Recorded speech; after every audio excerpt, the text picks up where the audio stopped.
des souvenirs de mon enfance me reviennent en voyant ces images, en voyant la mer, la Méditerranée. C'était un endroit merveilleux. C'est là où j'étais le mieux finalement parmi ma vie familiale et parmi mes amis. On était toute une bande. Et c'est très émouvant de revoir ces images. Bon, c'est le début de la maison, ça, quand on l'a construite.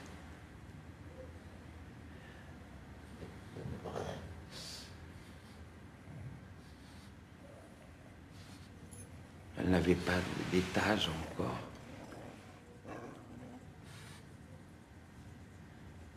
On voit bien la nature de ce merveilleux pays.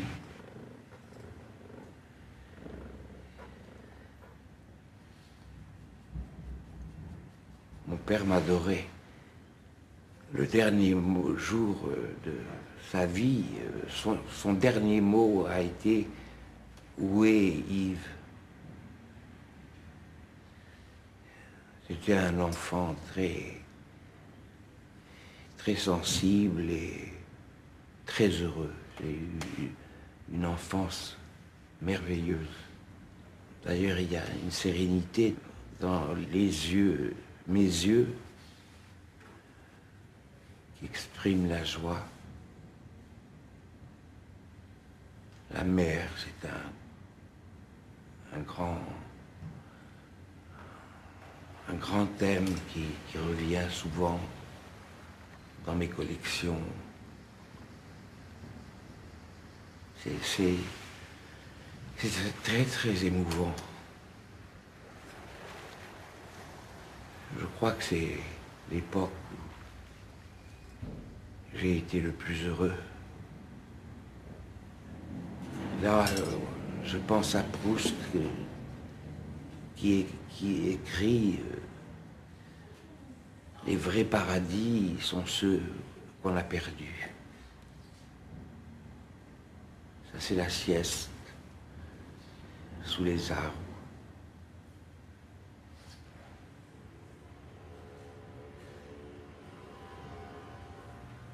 Tiens, c'est moi. Il est né le 1er août 1936. Ça a été la joie. Cet enfant, on ne savait pas c'était. Mais c'était ma famille, ma tante, les beaux-parents, ce petit, il a été choyé. Ça a été merveilleux, merveilleux. Il était entouré de femmes. Il y avait ma mère, j'avais encore ma grand-mère, toutes les femmes autour de lui. C'est à 3 ans qu'il a fait changer ma tante de toilette. Nous partions à... Et puis, 3 ans et demi, il l'aimait pas avec la robe qu'elle avait. Elle a changé à 3 ans. Déjà, il avait cet instinct. Mon mari était souvent absent, il s'occupait beaucoup de... Donc c'est moi qui disais, il sera plus protégé chez les religieux que peut-être dans une école communale, vous voyez. De cette école. Cette idée. Cette école. Eh bien, cette école, c'était vraiment épouvantable.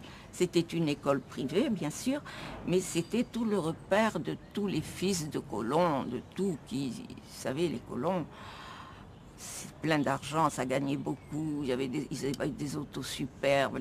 Les garçons étaient des machos, ce qu'on appelle, vous voyez, c'est cette expression. Et mon pauvre Yves est tombé là, mais ne m'a jamais rien dit. Et très tôt, vous avez su pour cette homosexualité? Tôt quand même, oui. Enfin, tôt. Je sais pas, de m'avoir 14, 15 ans par là. Que c'était pas... Oui. Mais je savais, c'est un poids et il savait que je savais. Vous avez été triste de ça? Oui, parce que, vous savez, à Oran, ça, c'était pas bien vu, hein.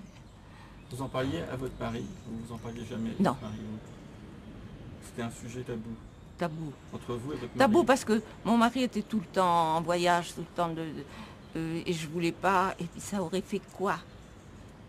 Et un jour à table, je sais pas pourquoi, nous étions tous, et tout d'un coup il nous dit, un jour j'aurai mon nom inscrit en lettres d'or aux Champs-Élysées. Il nous sort ça quand il était en, je sais pas, en première, en classe. Alors on s'est mis tous à rire. Je dis, mais en fait, t'es fou, vous verrez.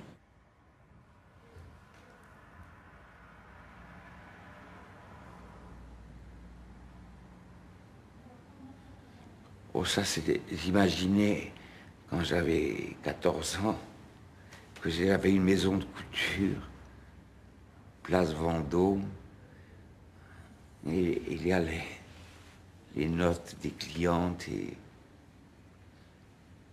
les noms des robes que je donnais à mes mannequins en papier. Je jouais au grand couturier.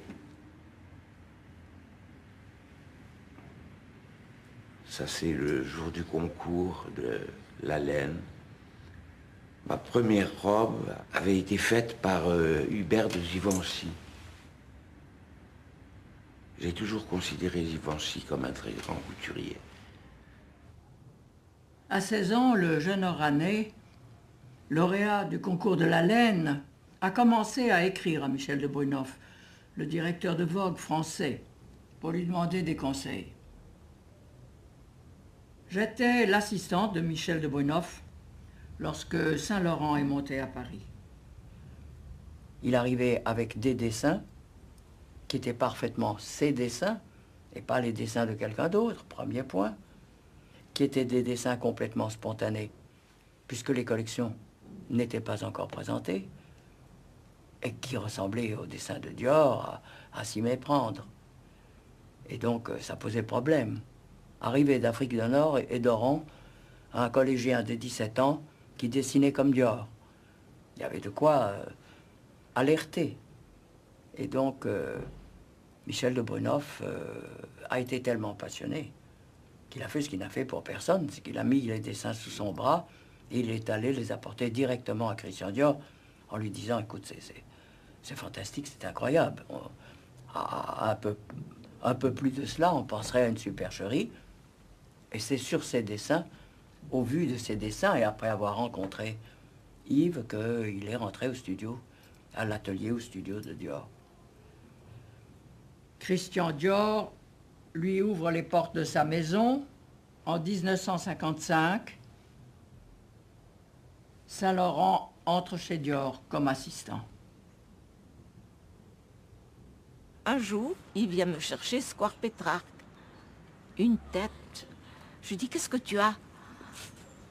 Monsieur Dior veut te connaître. Ben, je lui dis alors.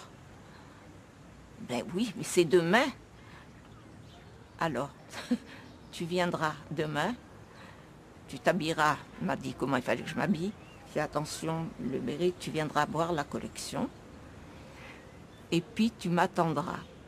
Quand la collection sera finie, tu resteras assise à ta place, tout le monde partira et moi je viendrai te chercher. Bon, alors le lendemain, inutile de vous dire, mon cœur battait, je rentre chez Dior, je m'assois. Il y avait la cheminée derrière moi, je m'assois, toutes les gens, la collection commence. Inutile de vous dire que je voyais presque rien, j'avais mon cœur qui battait. À côté de ça, les fleurs et les gros fruits exotiques au-dessus de la cheminée. Ça me prenait, il faisait chaud. Bon, tout le monde part, la collection finie, je reste seule. La porte s'ouvre, Yves arrive, grand. Puis, coup d'œil, comme ça va? Il arrive, il tape à la porte, entrez. Alors Christian Dior, il se lève, il était à son bureau, il se lève. Enfin la mère dit, mais enfin Mais vous êtes merveilleuse, madame, et enfin, il nous a caché ça. Mais Yves, c'est pas gentil d'avoir fait ça, c'est pas gentil. Et puis il a dit d'ailleurs, sortez. Alors Yves est parti, sorti de la pièce. Et alors Christian Dior m'a dit, écoutez, madame, vous avez votre fils, c'est le seul garçon en qui je puisse avoir vraiment confiance et qui peut me succéder. Moi j'étais, il me dit je vais rester encore 3 ou 4 ans près de lui et après je lui laisserai la maison. Les dernières paroles de Christian. Moi je repartais le lendemain, Christian Dior partait à Montecatini faire sa cure et il dit je pars tranquille, je laisse Yves à Suzanne Lulling pendant que je serai à ma cure. Il meurt 4 jours après. Christian Dior est mort à la cure, à Montecatini, où il faisait sa cure. Il est mort là-bas. Le surlendemain avec les paroles qu'il m'avait dites. Pour Yves, c'est fou. Le destin.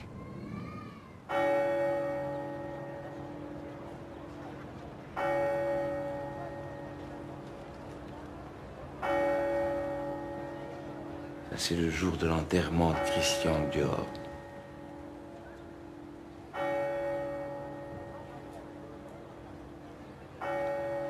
J'avais 21 ans.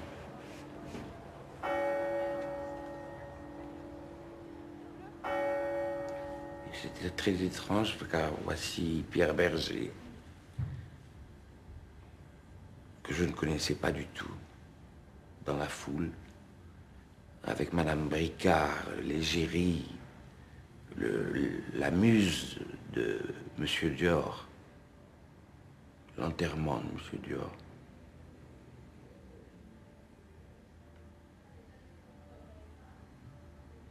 Ah non, c'est le jour de ma première collection chez Dior, sur le balcon. On m'avait poussé sur le balcon comme un héros, et les gens étaient dans la rue. Le succès. Vous voyez, j'ai l'air très très jeune. À l'époque, c'était absolument fou de confier une telle affaire à un garçon de 21 ans. Mais c'était l'époque où la jeunesse commençait à pointer et à s'affirmer. C'était l'époque de Françoise Sagan, l'époque de Bernard Buffet.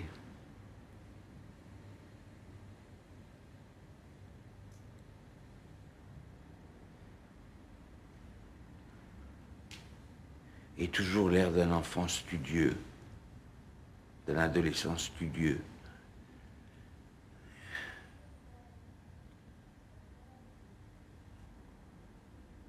Ça, ce sont les toiles des robes. Les toiles des robes, c'est-à-dire l'esquisse en toile à patron de ce que sera la robe avant d'être choisie en tissu.